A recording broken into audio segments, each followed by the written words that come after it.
हमें एक पुराने ज़माने के एक गांव में ले जाती है। ये कहानी एक बाजारी के बारे में है जो लोगों को तोल में धोखा देता था। इस कहानी से हमें समझ आता है कि दौलत का असल राज झूठ या चालाकियां नहीं बल्कि इंसाफ और सच्चाई है।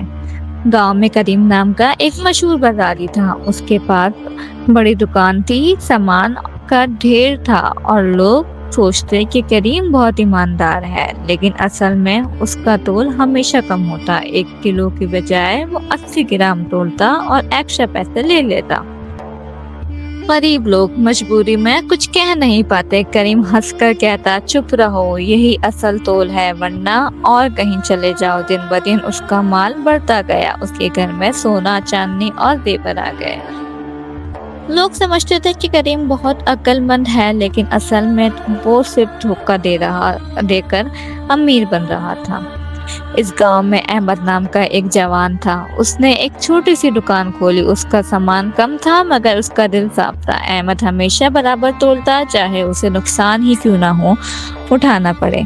लोग उसकी सच्चाई देखकर कहते, अहमद की दुकान छोटी है मगर दिल बड़ा है। पहले दिन कम लोग उसके पास आते, लेकिन धीरे धीरे सबको समझ आ गया कि अहमद धोखा नहीं देता। अब गांव के लोग करीम की बड़ी दुकान को छोड़कर अहमद की दुकान पर आने लगे।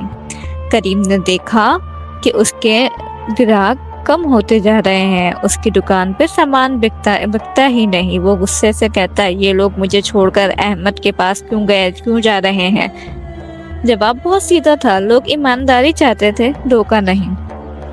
आहिस्ता आहिस्ता करीम की दुकान बंद हो गई।